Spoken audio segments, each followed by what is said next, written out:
ዛሬ ከባድ ነገር ያልተጠበቀ ያልታሰበ አስደንጋጭ ነገር ተፈጥሯል ማለት ነው። ዛሬ እንግዲህ ቅምጥሌ ወንድሜ ወደ ቤት እመጣለሁ ብሎ ደውሎልኛል። እሱን ለመቀበል እንግዲህ ምሳ ሰራርቼ ምናምን እየጠበኩትኝ ነው።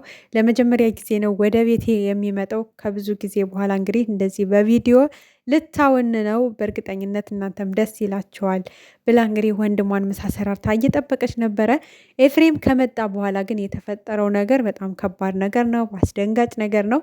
ሰላም የኔ ውድ ቤተሰቦች እንዴት ናችሁልኝ? ለዚህ ቤት አዲስ ከሆናችሁ ቤተሰብ እየሆናችሁ አበረታቱኝ።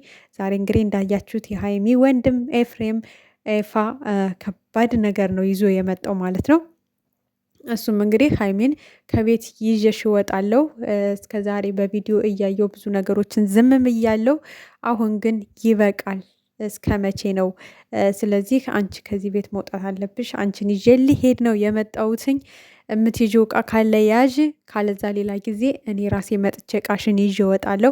አንቺም ድጋሚ ወደዚህ ቤትም ድጋሚ እሱንም አታገኘውም ሲል እንግዲህ ከባድ የሆነ ውሳኔ ወስኗል ማለት ነው።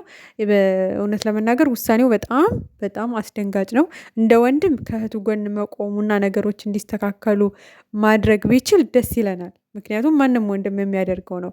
ግን ደግሞ እንደዚህ በኃይል በንዴት ስሜት ውስጥ ሆኖ ከባባድ ነገሮችን ማድረግ በጣም ከባድ ነው። ምክንያቱም ይሄ የእሷ ህይወት ነው። የራሷን ህይወት የምትኖረው እራሷ ናት። ገብቷቸዋል። እንደ ወንድም ሊመክራት ሊያግዛት ከጎኗ ሊሆን በነገሮች ከጎኗ ሆኖ በመምከር ነገሮችን ማስተካከል ሲቻል፣ እንደዚህ በኃይል ግን እሱንም የሆነ ነገር ተናግሮ እሷንም ደግሞ እሱ በሌለበት እቃሽን ይዘሽ ነይ ቤት ውጭ ነይ ውጭ ብሎ ይዞ በሌለበት መውጣት ልክ ነው ብዬ አላስብም እንደኔ። ምክንያቱም ቁጭ አድርጎ እንደ ወንድም እንደ ታላቅ ወንድም ቁጭ አድርጎ ያለውን ነገር እሱም አንቺን ባላችሁበት መምጣት ፈልጋለሁ ብሎ ቀጥሯቸው ቁጭ አድርጎ ማውራት ነበረበት።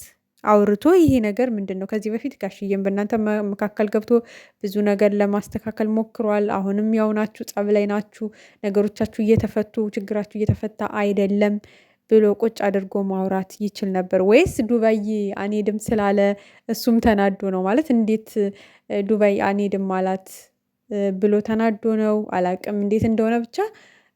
ወይስ እኔ እንጃ አላቅም። ትናንትና ጠረጴዛ መምታቱ አናዶት ነው። ምክንያቱም እንደው ኤፍሬም እኮ በጣም እልኸኛ ልጅ ነው። በነገራችን ላይ ብዙ ነገር አይተናል። ቤተሰብ ነን አይደል እንዴ? የእሱ ቤተሰቦች ነን እኛ። በተለይ ጨረቃ ፋሚሊ ግማሹ የእነሱ ቤተሰቦች ነን ማለት እንችላለን። የነ አብርሽ በቃ ጠቅላላ ማለት ይቻላል የዛ አካባቢ ልጆች። ምክንያቱም እርስ በርስ ተያይዘው የመጡ ናቸው። ቤተሰብ ያደረግናቸው ልጆች ናቸው። እና እልኸኛ ነህ ኤፍሬም። አንተም ቢሆን ፕራንክ ልስራ ካልክ ከብሩክ በላይ ትሰራለህም ሰርተሃልም አቀናል። ሽውጥ እስከ መማዘዝ የደረስክ ልጅ ነህ። ገብቶሃል? ሀይሚ አብሳላትን ያመጣት ብሩክ አብሳላትን ያመጣት ሀይሚን ለመመለስ እንደሆነ ሁሉም ሰው ያውቀዋል። ገብቶሃል? እንደዚህ ከአብሳላት ጋር አብሳላት ደረቱ ላይ ተኝታ ከአብሳላት ጋር ተኝቶ የሚለውን ደግሞ ካመጣ አንተ ብዙ ጊዜ ካላዛር ሚስት ጋር ከትንሱ ጋር አልጋ ቤት ተኝተ ብዙ ነገር ሰርተሃል፣ ስራ ማለት ነው። እንዲሁም ደግሞ አሁን ከዚህ ካለፈው ሳምንታት በፊት ከፍቅር ጋር ልብስን አውልቀ ምናምን። እንደውም እስኪ አንተ ምን ይባል ታዲያ ብሩክስ ልብሱን አላወለቀም። በቃ ኖርማል እንደተኛ ሰው ሆኖ ነው የተቀረጸው። አንተ እኮ ልብስን አውልቀ ራቁትህን ሁነህ ምናምን ነው አይደለ እንዴ የተቀረጽከው? ስለዚህ እየተዋወቃችሁ እርስ በርሳችሁ ስራ እንደሆነ ለቀረጻ እንደሆነ እንደዛ የተደረገ እየተዋወቃችሁ ለምን እርስ በርሳችሁ ወደ ጥል ትገባላችሁ? ደስ አይልም። በቃ እዛ ጋር ብሩክ የምር ከሌላ ሴት ጋር ሌላ ነገር እያደረገ ምናምን ምናምን ምናምን አይደለም። በቃ አንተ እንደውም አንተ ከሱ የበለጠ እንደውም ስራ ሰርተሃል አንተ፣ እውነት ለመናገር ማለት ነው።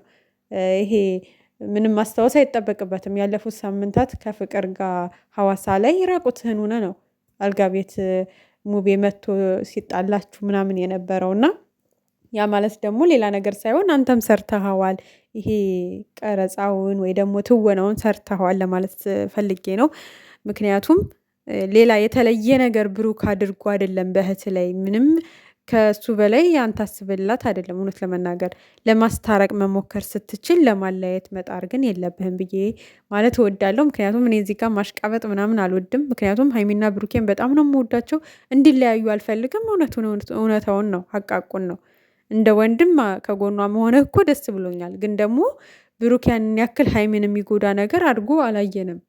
በቃ የሆነ ሴት ኤፍሬም አፈቀርኩ ብላ ብትመጣ አንተ ነህ ተጠያቂ ወይስ ልጅቷ ናት?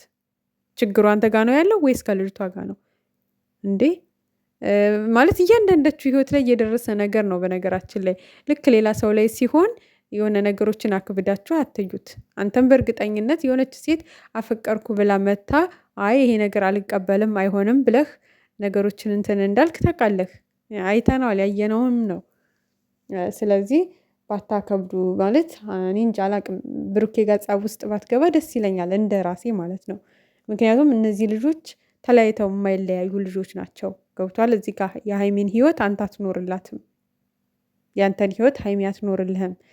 ብሩኬ ደግሞ ሀይምን ያን ያክል የጎዳ ልጅ ነው። ጭራሽም ማለት በቃ በህይወቱ ሰዎች በድራማን በምንም ላስገብቶ ሊሆን ይችላል። ግልጽ ነው። አዎ እሷንም ለመመለስ አስገብቷል። አዎ ግልጽ ነው። ግን ሀይሚን የሚጎዳ ነገር እኛ አድርጎ አላየ ነው።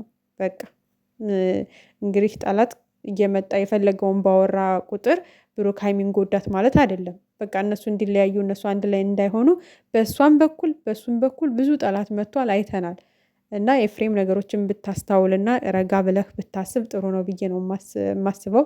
ዛሬ ያደረግከው ነገር ከቤት ይዘህ መውጣትህ፣ አንዳንድ የተናገርካቸው ቃላቶች ጥሩ አይደለም፣ ልክ አይደለህም። ከእህትህ ጎን ግን ቁመህ ነገሮችን ለማስተካከል መሞከር እሱ እንዳንድ ወንድም ግዴታህም ነው። ግን ደግሞ ከእህትህ ጎን ለመቆም ደግሞ ሰውን ያለ ስሙ ስም መስጠት በጣም ያሳፍራል፣ ነውር ነው ማለት።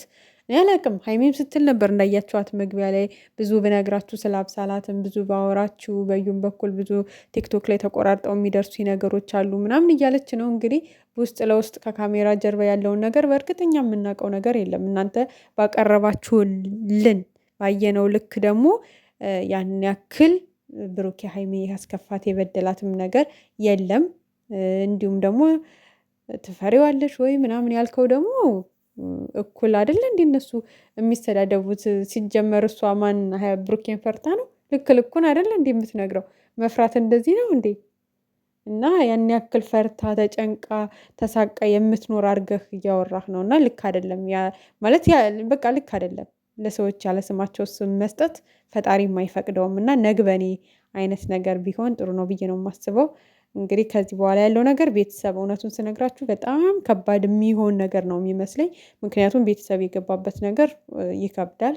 እውነቱን ስነግራችሁ ጋሽዬ አባታቸውም የለፋበት ህይወት ነው። ወንድሟ ግን በዚህ ልክ ነገሮችን ባያከራቸው ጥሩ ነው ብዬ ነው የማስበው። እንግዲህ ፈጣሪ ይወቀው የእነሱን ነገር።